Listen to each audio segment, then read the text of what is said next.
Hello everybody, welcome back. I'm the Strategy Professor, and today we're going to be doing another coaching session, so special thanks to Ghost for the very generous donation, and we're going to be looking at a Rakan replay today. If you want to access the Google Doc, you can find that in the description. You can also find timestamps if you just want to jump to the start of the game as well. And so what we're going to do first is go over some really basic recommendations for runes, items, skill order. We'll watch the game, I'll take some notes as we watch it, and then at the end, I'll bring in like the top 5 to 10 best things and write it up in our post-game review. If you would like a coaching session yourself, you can just email me at thestrategyprofessor@gmail.com. I'm more than happy to set that up. Usually I can have those completed within a couple of days. If you want to watch more coaching videos, you can have access to my coaching playlist here. If you want to watch some of my in-depth champion guides, I do have a Rakan guide for Season 8. You can check it out right here. If you want to become a member and come out and play with us and have some fun on Tuesdays, it's just $5 a month. You get access to the cool Discord, membership, discounts, and we're starting to do some more contests. So you can email me, if you want to know more details about that. I also have it laid out here in the description if you want to know a little bit more. You just sign up through PayPal if you want, cancel anytime, no sign-up fees, no cancellation fees, just as long as you want to support the channel. Other donation, if you want me to do an op.gg review, it's just $5. Just hit me up during the stream. I'm more than happy to do that for you. I'll play any champion that you want during the stream, give you some good commentary, give you my best insights. I'll sing a song of your choice. I'm terrible at singing, but people started doing that a couple of weeks ago, wanting to donate to hear me sing some silly songs. That's kind of fun. Coaching's just $20 if you want live coaching during the stream. Live coaching of a replay, that is. $25 donation there. And if you want an in-depth guide of a champion or topic of your choice, it's just $25. I will tell you I have a backlog on the guide though, so that will probably take at least a couple of weeks to get that through right now. You can email me if you have any questions, you want to know a more specific timeline. And I can set that up for you. But let's go ahead and get in here. Alright, so you should aim for at least 1 control ward per 5 minutes on average, and then you should have 1 normal ward per minute on average, and if you're running zombie ward, you should have 2 normal wards per minute. So if it's a 30-minute game, try to have 5 control wards that you bought. If it is a 30-minute game, try to have 30 normal wards or 60 normal wards if you're running zombie wards. So make sure you're warding a lot during the game. If I see some places where you think you could optimize your warding as we watch, I'll go ahead and let you know that. But just in terms of raw numbers, shoot for that. That's a good goal to try to reach. In terms of runes, Rakan is very flexible. You can run a lot of different runes depending on the situation, and the same thing with items. So it's really difficult to give you an exact template for what you should do, but I'm going to give you my best advice here. Be sure to watch the Rakan guide if you haven't, that I have for Season 8, and I'll walk through all of the different scenarios about why you should get different items and when, and different matchups and stuff like that. But in general, I think that Guardian plus Bone Plating plus Second Wind plus Revitalize is probably your best bet. Rakan has a notoriously difficult laning phase unless he's paired with Xayah early on, so having that extra survivability from Bone Plating and Second Wind really helps out a ton. Revitalize is really nice scaling with your shield, and then if you go Redemption and Locket, which are very common on Rakan, and that would be nice as well. And then I really like Ingenious Hunter because you're almost always going to get activatables on Rakan, whether you're getting Banner of Command, Redemption, Locket, Mikhail's, just about everything that he wants to get, Righteous Glory, all of these different items that are very popular on him all have actives, and so Ingenious Hunter is really good. Another thing about Ingenious Hunter is it allows you to sweep more, and Rakan's very good at clearing vision because he can dash away, around walls with his W so easily that he can extend a bit further than a lot of other supports in order to clean out wards. So having that Ingenious Hunter is particularly good because it gives you more sweepers, and it's going to give you access to deeper zombie wards in the enemy jungle. So that's a really, really good combination that I like. Another build that you could go is if their mid laner is very exploitable, if they're a champion that doesn't have a lot of escapes, if it's like a Diana or a Brand or something like that, and you feel like you're going to be able to make some plays around the map, then you can go for Predator Rakan. So you can go Predator into Taste of Blood, into Zombie, Ingenious, and then as your secondary, you can go Bone Plating and Second Wind. So you're basically giving up Guardian and Revitalize, which is going to give you better shielding, better scaling on a small scale level in order to buy better roaming off of Predator. Remember, Predator boots, the activation on those boots are also reduced by Ingenious Hunter. So that means that it's 40% reduction on the Predator cooldown time. So that means this is up almost every minute. So you can just run around the map so quickly. And this lasts for so long too, Predator. It lasts for like 15 seconds. So sometimes you can use it just to zip across the whole map and show up somewhere. So it's really helpful. You can use it to even zone people out. If they see that Predator, you know, sometimes it makes them worried because they don't know if you're going to come in on them or not because they see that little thing over their head. And if they were just about to fight and you don't want them to fight, or if they're just about to think about diving, you just turn on that Predator and they start getting scared. So there are a lot of different uses of Predator, both psychological and in terms of roaming, that could be good. I've been toying around with that build. It's pretty good sometimes, but that requires a little bit more sort of macro knowledge and rotations and things like that. And you're a little bit squishier, so I would still recommend this most of the time. And this might just be better overall. The Predator is just a decent little build that I've been trying out lately. Other people will go the Summoner cooldown, blanket on the name, but the thing that reduces Summoner cooldowns by 25%, Summoner Spellbook. And then they will use that to be able to flash more, ignite more, potentially teleport around the map. That requires quite a bit of coordination on your team and quite a bit of macro knowledge to know when you should take teleport to make a play somewhere and when you shouldn't. So I really wouldn't recommend that except for like challenger level players after they nerfed it. They nerfed it down to 15%, I think. It used to be 25% or 30%. And they also nerfed stopwatch and boots in that tree. So I really don't like going that build anymore, but a lot of challengers, you'll see them still get it. It's okay. Just stopwatch is pretty... It's okay on Rakan, but they've nerfed it so much and it doesn't build into anything that you're going to get that I really am not a huge fan of that build. It's okay, but that requires... Stopwatch is another thing that requires a lot of sort of game knowledge. So, because I see like, you know, 70% of the time people use stopwatch and then just die right afterwards. They just completely waste it. And you're sacrificing a lot of other things you could be getting if you're wasting stopwatch because it doesn't sell for anything. It's like 20 gold now. Anyway, so this is the build that I recommend. Predator is an interesting build if you think you can exploit middle, and Spellbook is like really high elo build that's still kind of viable, but I wouldn't recommend it for most people. Okay, good build order. You want to go Oasis most of the time on Rakan. You're not going to have a lot of pressure early game. Some people will go Spell Thieves. It's really hard to activate that because you have very low attack range and your Q has a really slender hitbox, so it's hard to make that work. Redemption is just a good all-around ability. You need something with mana on it to start because Rakan can be a mana hog in fights if you're, you know, using a lot of W's and E's, so you need something with mana. Redemption is a great starting item because it pairs so well with almost every other item that you could get, right? So it's really good with Locket, it's really good with Mikhail's, it's really good with Ardent, because the extra plus healing and shielding that you get from those items also heavily benefit Redemption because it gets 3 times the benefit from plus healing and shielding. And that gives you semi-global map pressure, so it gives you 5,500 range. You could cast the Redemption around the map. So that's very powerful interaction. It also increases the shielding on Locket because it gives you health, and it gives you the 10% plus healing and shielding on it. So Redemption plus Locket is a really common build. It's very good. Just make sure you're going to win most team fights. But then Ardent Sensor is good if your AD carries ahead. Mikhail's is good if you really need crowd control. Banner's good if you're just getting blown out and you need pressure in side lanes. If your AD carry is just like completely trashing the enemy team, you could go something like Ardent into Zeke's Convergence. So that'll give you the extra on hit and the Ardent buffs. That'll double buff your AD carry. But the most common build is probably Redemption into Locket or Redemption into Mikhail's if they have a lot of crowd control. Ardent's also pretty good. I mean, it's very, very situational what to get on Rakan.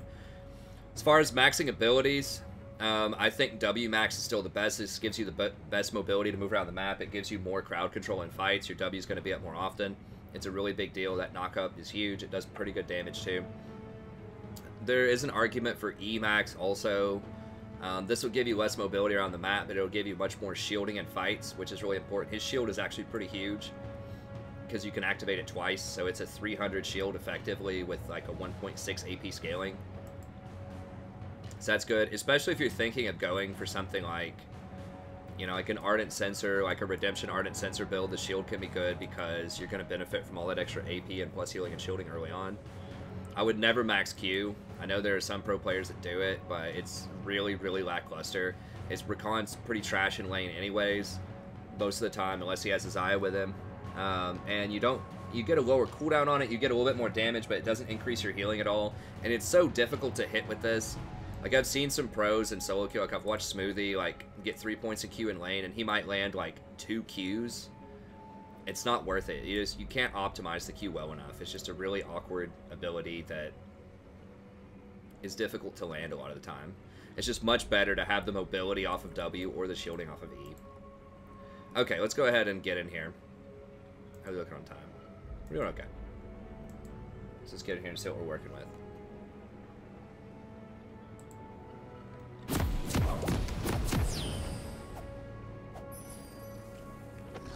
Alright, you are up here. Go ahead and get the... Be very careful walking out here. Hey, I'm right here. So, can you be less uptight and lame now? I got 3 rules. You're breaking 2 of them with that outfit. Man, are you digging this air? You know, I ain't really about making fun. Guardian. Minions have okay. Make that difficult. I didn't look when you were loading up what your secondary was. We'll see if you have zombie wards or not. You don't have a stopwatch. Okay, I like coin. Yeah, good move. Okay, so you're against Vayne Blitz. Now, Blitz has Ignite. I maybe would have taken Ignite in this lane just so you can threaten them early. I don't know. Exhaust is okay, too. They don't really have an assassin for late game, though. They do not have a Smite. Wait, yeah, they do. Orin, okay.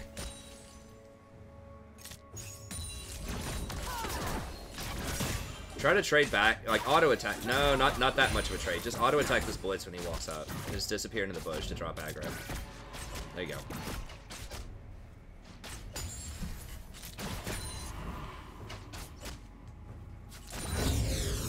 Try to throw your Q whenever you can. Watch out for the Blitz hook.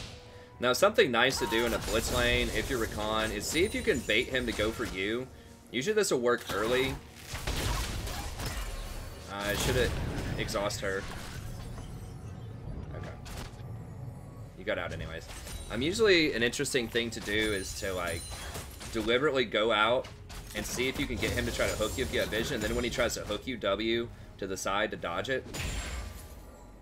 A lot of blitzes, I'm not sure which elo this is in, but a lot of them will fall for that, and they'll waste a lot of their mana trying to hit you with that. But if you just stand out there and just watch him, and as soon as he does it, if you feel comfortable that you can dodge it, just W to the side. You should be able to dodge it pretty much every time. Then he'll just waste all of his mana trying to hit you with hooks. Now, sometimes some blitzes get smart after you dodge it a few times. They won't do it anymore, but you can bait them out of a decent chunk of mana. Now, one thing to do here is anytime you W somebody, immediately Q them in the face, because you know you're going to 100% hit that Q. Oh, you don't have Q leveled up yet. Okay, fair enough. Yeah, typically when you W them, you know, Q them in the face. So like her trading pattern, his trading pattern would be like W, knock somebody up, Q them in the face, and then jump back to your ally. Yeah, get in here, get forward. E on to them, then E on to Kindred. E on to her. Okay, watch out for blitz hooks. Back up, back up, back up. Oh god. Oh, he didn't have the mana for that, I don't think, to hook you. She's gonna get baited, and okay, she lived at least. Okay, that was really scary. Blitz was a little short on that hook, I think. I don't know where he went, but yeah, once he starts getting close to that tower, you gotta blaze over. Like, I like E-ing to Kaisa and then E-ing to Kindred and then maybe W-ing when they're in this bush if you had a ward. You did not have a ward, but it's decent. You got some stuff out of him.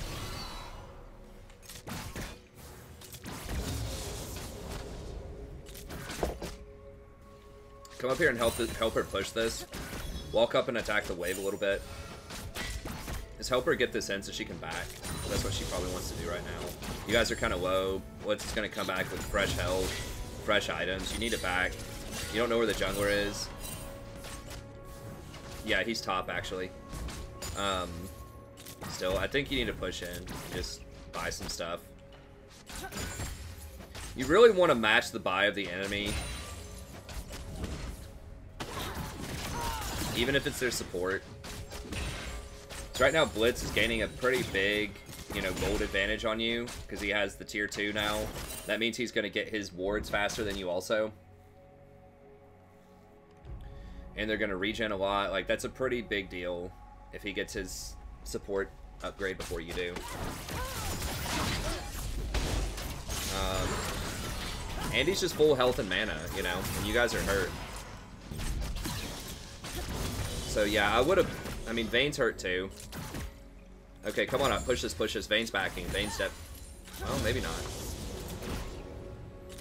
Still, you want to be up here. Like, get up here and have a little presence, you know? Force her off. She's scared. She's low. Like, get up here and just act like you're going to do something. Even if you're not. Okay, that was a good ward. Get that.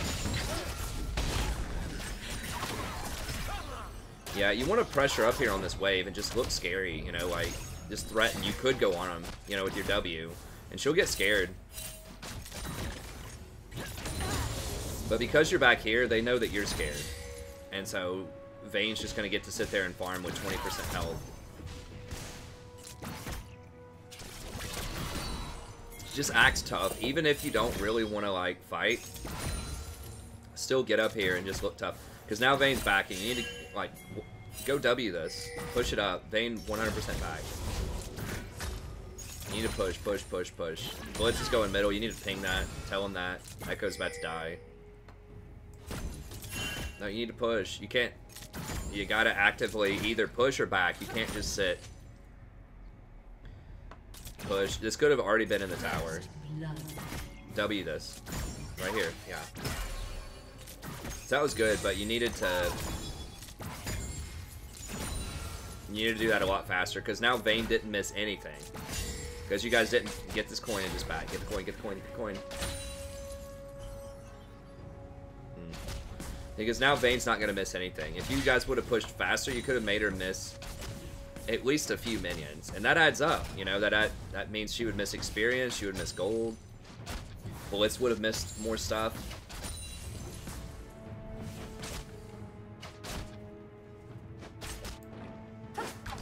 Are they doing dragon or something? Oh, you can't see that.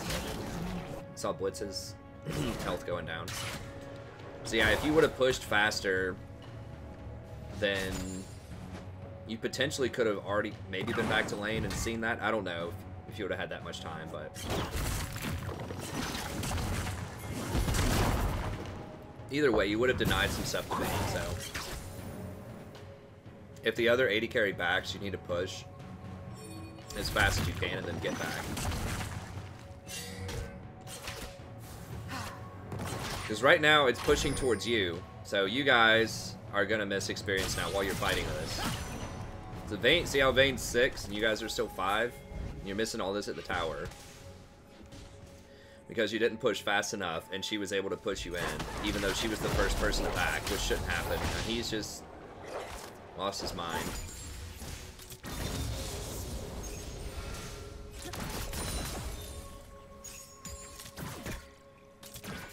But they are up in experience, and levels are a pretty big deal. I mean, if you think of all the stats somebody gets, I don't know the exact gold on it, it depends on the champion, but it's probably at least 1,000 gold in stats that a champion gets when they're up a level.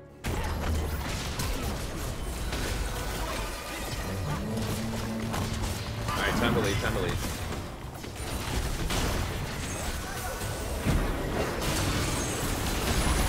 Okay, good exhaust. Alright, nice knock up. Okay, good. Let me write some of this down real quick here.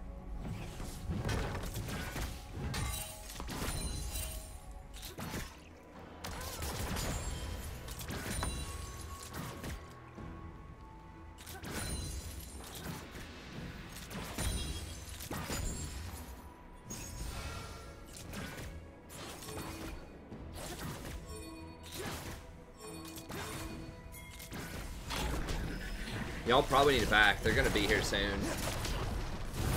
Don't go over there. She's dead. Vayne's probably gonna come in and pick her up. Just push this. Use your W when it's off cooldown. Knock this up.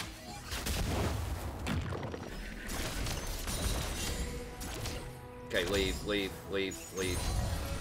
Now she's gonna get to push you guys in again. Blitz is missing. You need a ping missing on Blitz. A lot of times people forget. Echo might get pulled and rage. Echo's a fairly safe champion, but... Okay, what are you playing here? Ionians... Ionians are okay if you have, Transcendence. Or if you're intending to get, Locket. Yeah, it's pretty good. Pretty good buy. I like that. And then hopefully working your way towards Redemption.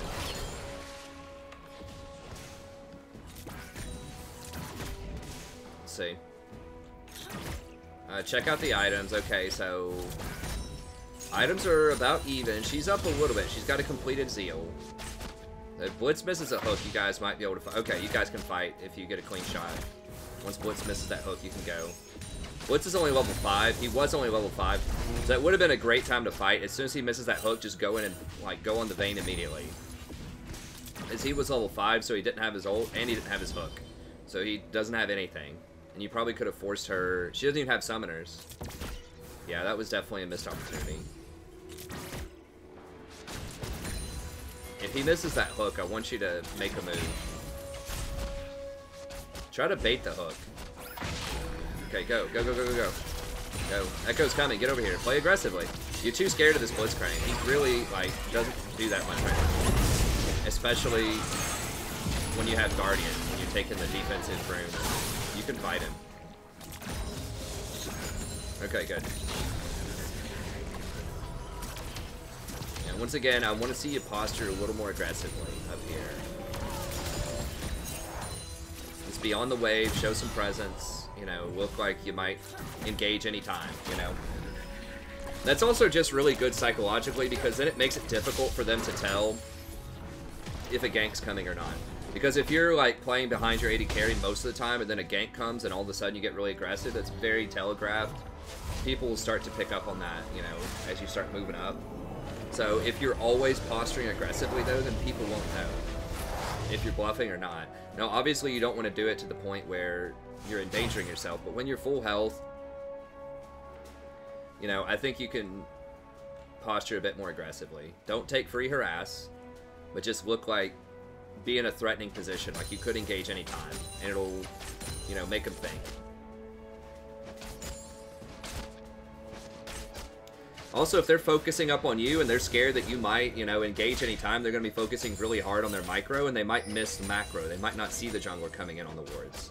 Right, so you're stressing more of their brain power, you're stressing more of their, like, attention when you are a threat, when you're up front and you could go in anytime. You know, you're putting extra tension on them. You're adding pressure to their mentality, right? Because if you're sitting really far back and they're just chilling and farming, they might have a much easier time looking at that mini-map, right?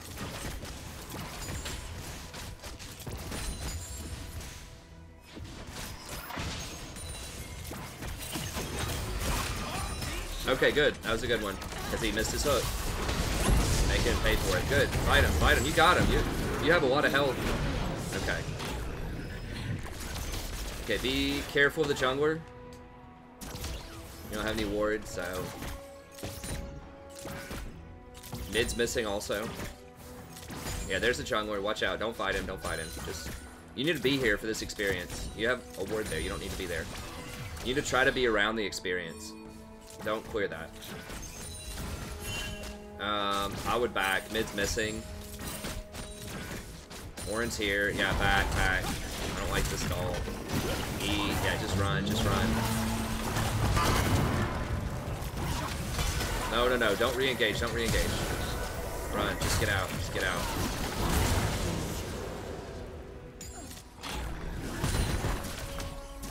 I mean, y'all did end up winning that, but that's so scary because Cassiopeia's still not there. You have no vision of this. Okay, she's back. I mean, Cassiopeia's... She's as Ignite instead of Teleport. But just in general, like... Unless you're really sure about the teleports and the positioning of junglers, like if you just know that Udir's teleport is down, and you're just really certain that Cassiopeia just backed or something, if you're really on top of your game with the mini-map, like maybe you can get a bit more aggressive, but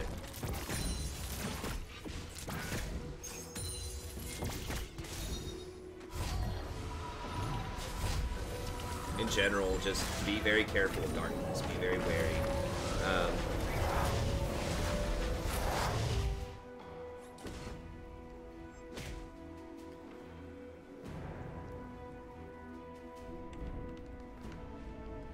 Okay, good. Work in redemption. If you have any gold left, how much gold do you have? Yeah, that definitely should have been control wards. You need control wards right now. And you need to use the wards that you have. So where I want to see you ward right here is while you're walking up, like once you push this up, you're pretty far ahead right now, so you can fight him whenever. Yeah. Auto attack him, auto attack him. Like after you charm, while you're in the R mode, you can still auto.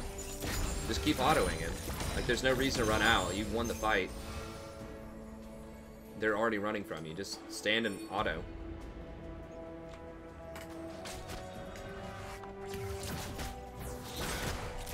Hey, get up here, get up here, get up here. I'm not sure if you're typing or like you're lagging a little bit or something, but you know, try to be in the action.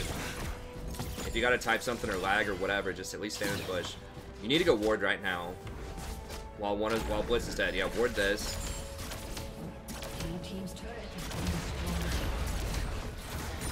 Okay, help her. Yeah, there you go. Help her push. After that's pushed, I want you to come up here. And Ornn's not that scary. I would go in here and just ward this and then ward this. If you want to go this way, ward over here, ward over the dragon pit right here is the safer move. And then ward raptors. You need to ward on the way though. I'm not sure if those are yours or not, but when you're walking places, you need to make sure that you're dropping wards too while you're walking. I know it's easy to forget sometimes. Okay, Ornn's top, there's this little thing. Go down and get dragon, pig dragon, and get down there.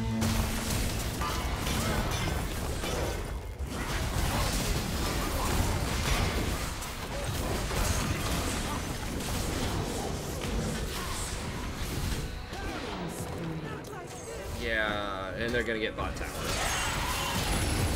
I swear there's so many games, and these are my games too, that are lost from people going top lane. There's so many times people lose games by going top.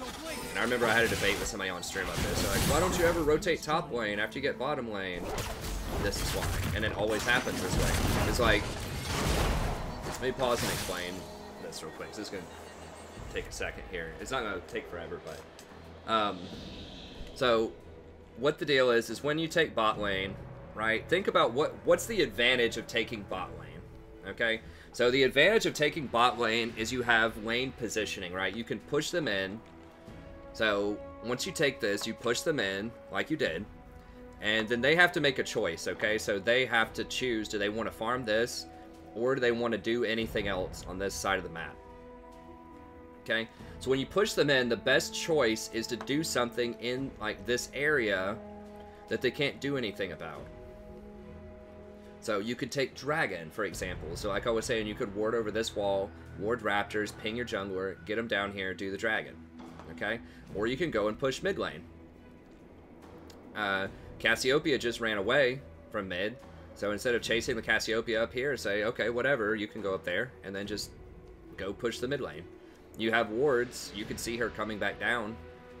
But you need to be contesting dragon and mid, because when this lane pushes back up, then you are close enough where you can rotate back down to defend this. So basically, you want to get into a cycle of push them in, go get something. Go get dragon, go get mid tower, get some damage on it, go get some wards in here, go back. As soon as they push it back to you, then rotate back down here, push it back up again. Just like kind of like playing ping pong, except every time you push them in, you get an advantage. So you have the option of, you know, doing something.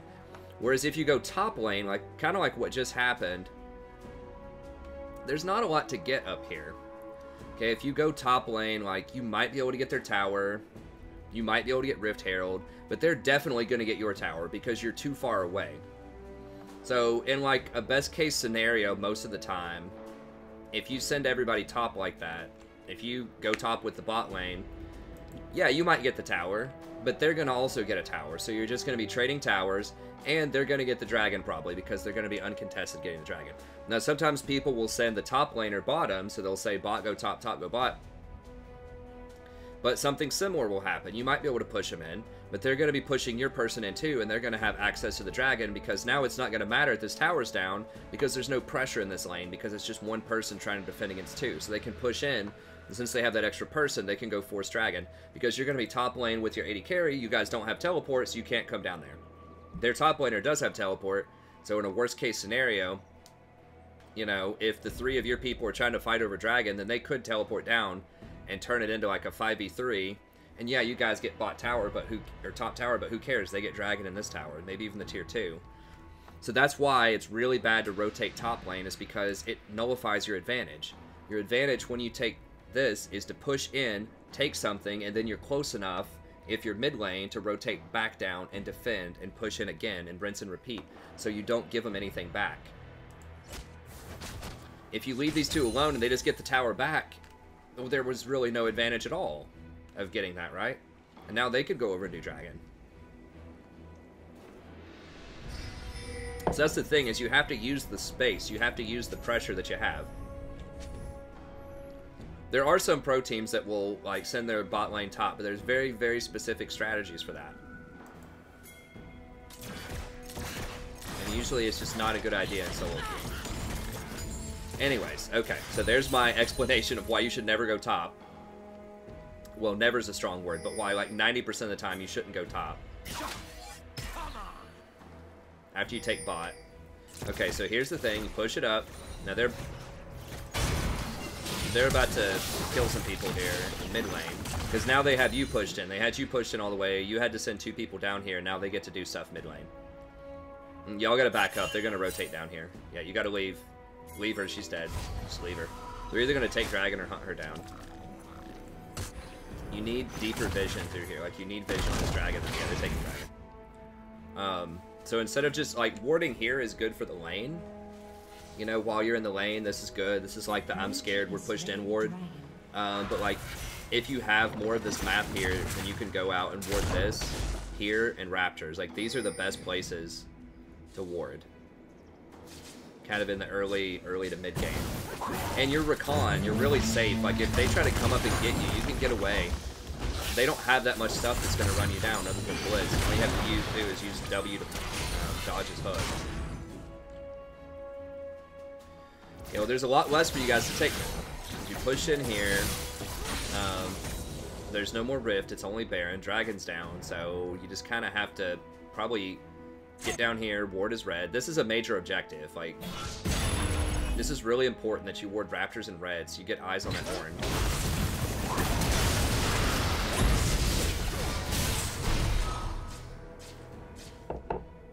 He's gonna die. Run, just run. W and then E to her.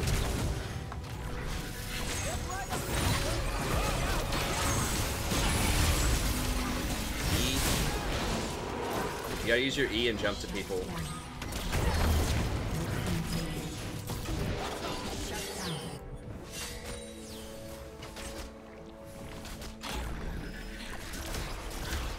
It looks like you're probably going Ardent next. That's pretty good. Your Kai'Sa's fed. They don't have much CC that you can do anything about. Yeah, Mikhail's doesn't help that much against Blitz. Oh, this Vayne lost her mind.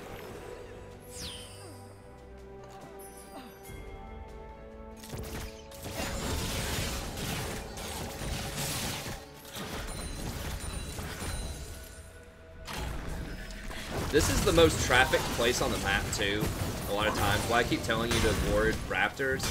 That's probably the most taken jungle camp. I don't have any stats right off the top of my head, but Raptors are probably, especially in the mid to late game, the most farmed jungle camp.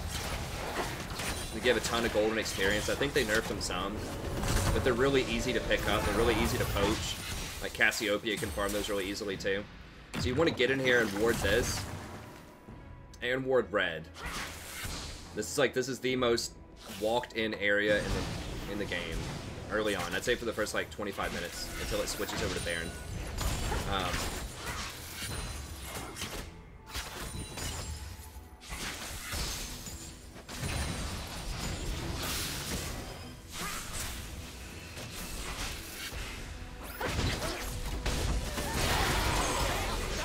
Run. I think this is a losing fight. Well, Echo is pretty strong, but you guys don't have Kaisa. Now, she might come rolling up here at the last minute.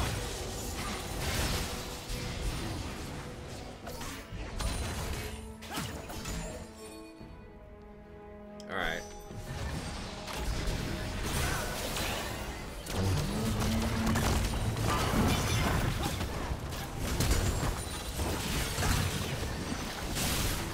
That's good. What are you... Okay, I'm maxing W and then E.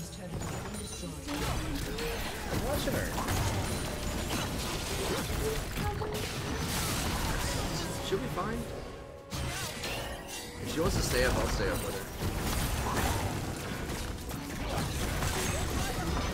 I checked on her. She's still asleep.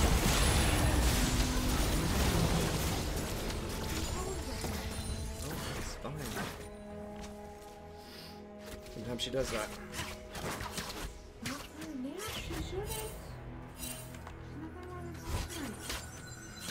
No more, she was up today at 10. It's in half an hour. Oh, it'll be fine. She wants to stay up, she'll stay up. If I don't get up, then she'll wake up hungry. Maybe.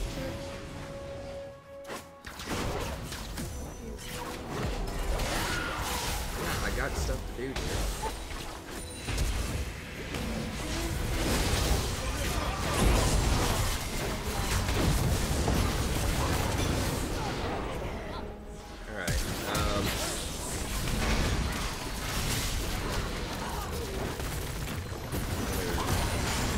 Sorry about that.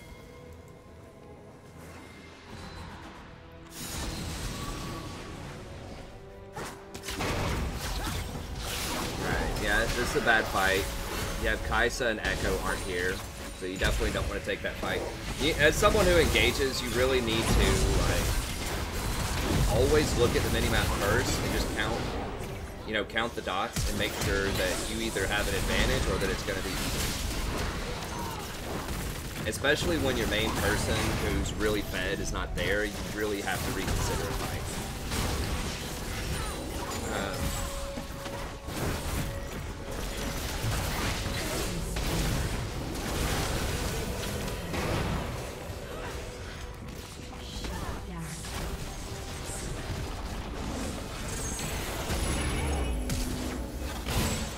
Is she happy now? Roy? Yeah, she's happy. Mommy woke her up. Yeah, lines on her face from sleeping on her.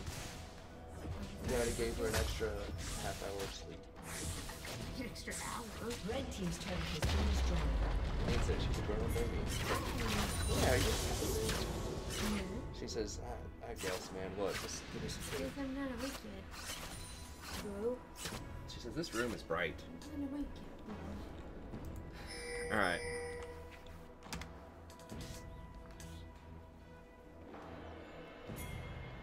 Alright, what'd you get, item-wise? So yeah, just make sure that you just look at the mini, assess the situation before you fight. You always gotta look at the mini and just see, okay, is everybody here? You may not know where all of the enemy is. That's another thing to consider, is if you don't see them on the map, they're probably coming to you. That's a good assumption.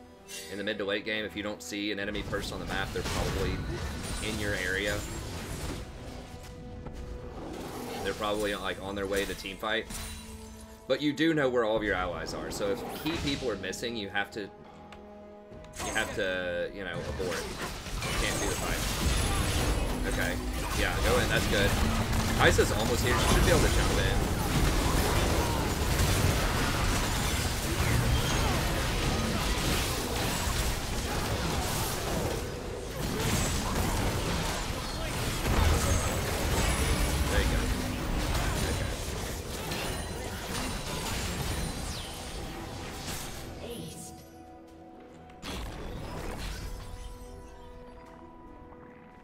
So that time Kaisa was close. I don't know why she didn't ult. I guess she did ult. I just didn't see her go in.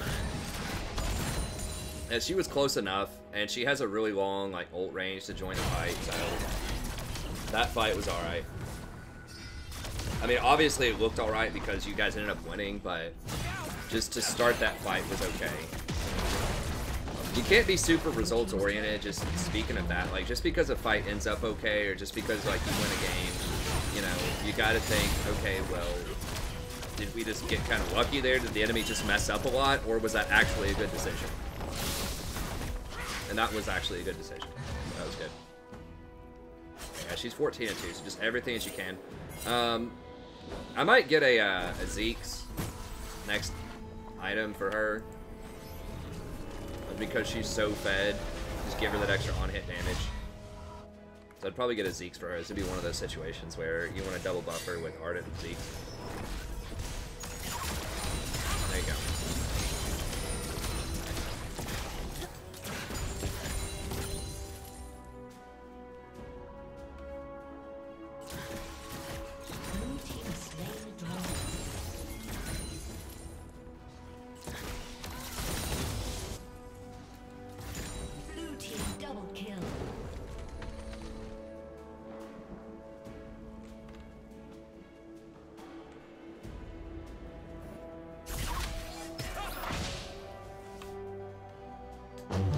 You have to have a lot of gold, right?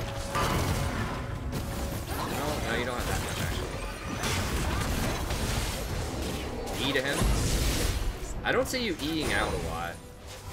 Yeah, don't forget, you can always E to allies to escape things. I see you W out a lot, like, not E.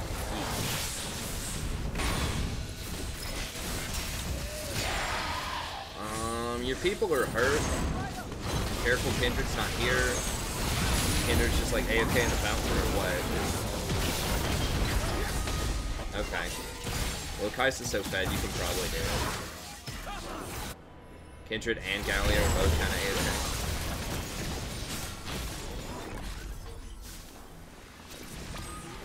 It's a kitty. Red team's turret has been destroyed. The cat always makes Rory happy. Is that right, Rory? Cats and juice pouches.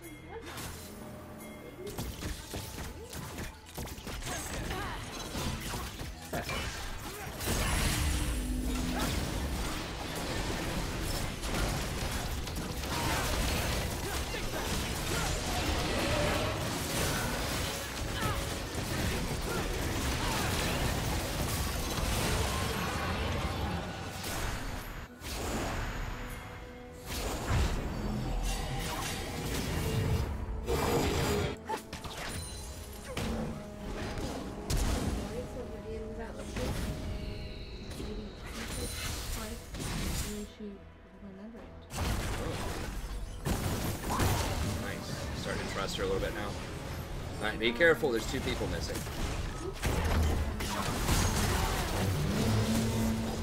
Dominating.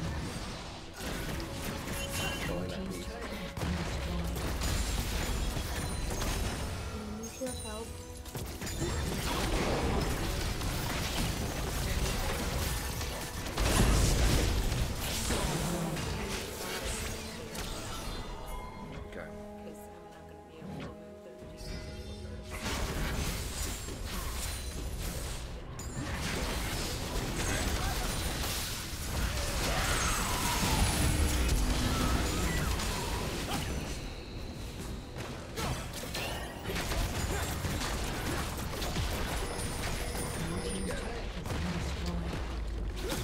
Like you're probably working towards these. I would imagine. Sapphire.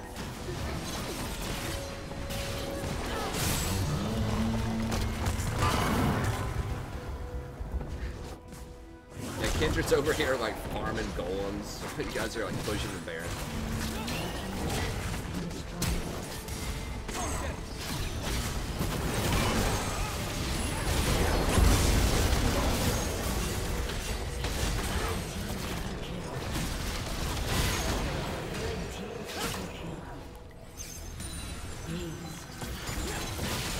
You guys should be able to push the end here, I think.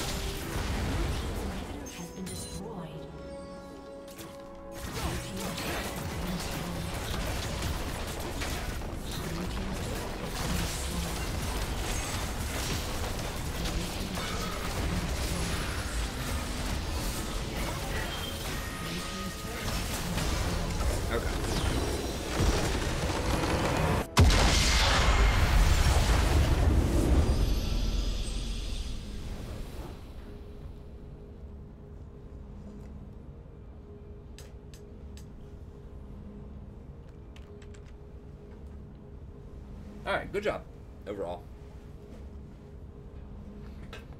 But you're not donating for a coaching session for me to just say good job, right? So we need to work on some stuff too here. But the good news is overall pretty good solid play. X out of this so we get that noise off of there. Okay, so the items look good. The runes looked good. I'm not sure what your secondary was. I'd have to reload it and see, but a couple of things to work on here. Some of the biggest things I think will help you out. One is you want to posture more aggressively in lane.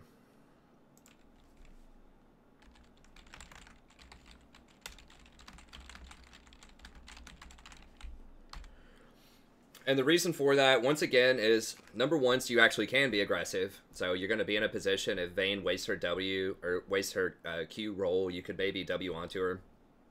If Blitz misses a hook, you can, you know, walk up. If Blitz misses that hook and you start getting really aggressive, you start running up like that, he's going to back down. Vayne will probably back down too. And just being there, just having that presence, a lot of times will make people run. It'll make them scared. They don't know.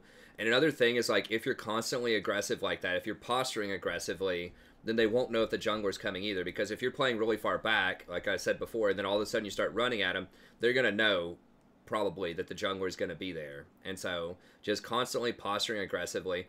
And like I said, it also puts extra, like, strain on their mental APM, right? Their mental sort of actions per minute. That's an old, like, StarCraft term. For how many clicks and, you know, keystrokes per minute you could take. But it puts a strain on their thought, right? So they have to constantly focus on, is this guy going to engage on me? And they just have to watch very carefully. You know, the Vayne's got to think, okay, if he W's onto me, I got to be ready to Q to the side. So she has to constantly live in fear that you're going to W onto her. And she has to really focus on that. And, you know, that's going to make it a lot harder for her to watch the mini-map and sort of, you know, track cooldowns in her head and just do everything else that she needs to be doing, right? To be a good AD carry. She's going to be focusing so, you know, laser focused on her micro, right, and just ready to dodge your W. Whereas in reality, you can just kind of like pace back and forth near the line, and, you know, you want to be watching stuff too, but you can comfortably watch the minimap because you know if you're going to engage or not, right? She doesn't know, so she has to constantly live in fear. You know if you're going to engage. And so, you know, you can more comfortably look at the mini while also stressing her out if you're just posturing a bit more aggressively.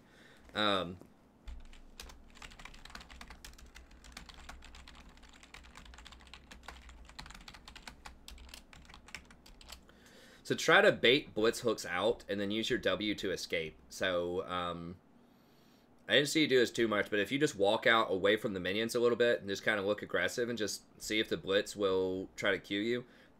A lot of blitzes, I'm not sure which elo this is in, but a lot of blitzes, especially under Platinum or under Diamond, they're just going to throw random hooks at you and try to, you know, get you, and you should be able to dodge with your W. If you do that a few times, it may not work as well, but what that does is that frees up a lot of pressure off of your AD carry, because then they're throwing hooks at you, not them, and you're probably going to dodge them, and it makes Blitz waste a lot of his mana, so he's going to run out of resources pretty quickly if he tries to do that. So I think that that's a really good thing early on to gain you some incremental advantage and take some heat off your AD carry. I know sometimes it can feel like if the enemy has a Blitz crank and they're really good, there's just nothing you can do. You know, as a support, people are like, what am I supposed to do? My AD carry keeps getting hooked. Well, this is one thing as Rakan specifically you can do, is try to draw the attention to you, try to get them to hook you, and then dodge out of it. So that's kind of an advanced thing, but it's nice to go ahead and just sort of recognize that's an option that you can do.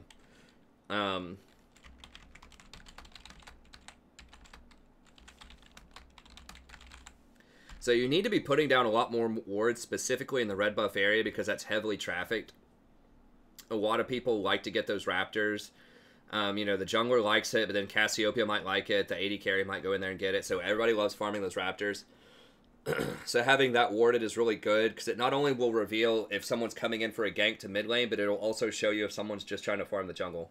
And having the red buff itself warded up is really helpful too. In that, because people will walk past that area to go get the golems. So that's just one of the most heavily trafficked areas in the map, is behind the dragon pit on the red side.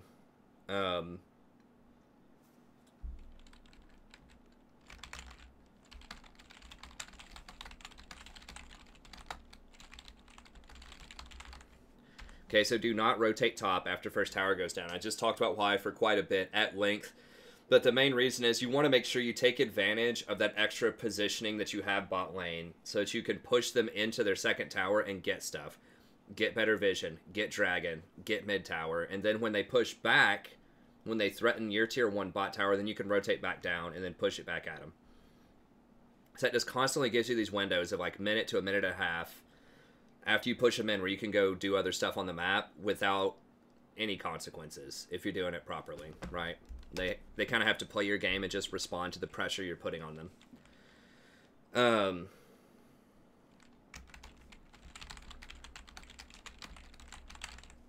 So be sure to check your mini-map before engages. You did have some really solid engages there, but just make sure that you're going to have the numbers advantage in a fight, or it's at least going to be even, and make sure that your really fed person is there. So the Kai'Sa, basically, if she's not there, do not fight, pretty much. If there's someone like Kai'Sa who has the majority of your team's gold, because not all people are created equally in that game, right? Or they're not all, they do not function equally, I guess. They're created, you know, with similar starting items, but at that point of the game, Kai'Sa's worth 2 or 3 other people on your team. So I would say even if you have, like, you know, a 4v3 and Kai'Sa's not there, it might still be a good idea to wait on Kai'Sa. Just because she was the entire, you know, team. Whereas, you know, maybe if you have a 2v3 and Kai'Sa's there, you might be able to take that fight if she's so fed. But in general, as a rule of thumb, you want to make sure that you have just as much or more people than they do before you start a fight. And if you don't see anyone on the map and you have no idea where they are, just assume they're close by. So if you're counting it up and you're like, okay, we have 3 people here, they have 3 people here, but we have 2 people in the base and they have 2 people missing that aren't on the map, just assume that they have more people than you. And don't fight. Just make sure your teammates are there. And ideally, make sure they're ready to go. Like, make sure that people have really important cooldowns. Like, make sure that Echo has his ult ready.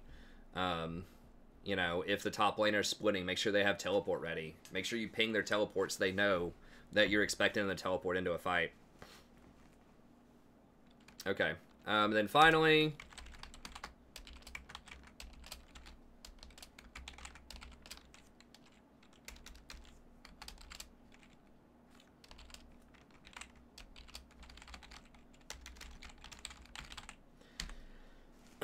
use your W plus your E to escape more often. I would see you try to W out sometimes, but I would very rarely see you W and then E to an ally to escape. That's a really nice tool if you have both available. I'm sure you know that, but just be like more conscious that you can use your E to jump out if you really want to. But you did a really good job shielding with it in lane, but I think sometimes when you got caught, like you would blow your flash instead of just W and E or something like that. But overall, relatively minor thing, just work on that. I mean, the big thing is posture more aggressively in lane, get more wards down, especially on in the bot side jungle, and be much more thoughtful about your rotations, and usually don't go top. You want to either pressure dragon or mid lane, or at least get more vision and then try to pick people off in the jungle. You really don't want to be on the top side of the map until both mid and bot tower are down. Okay.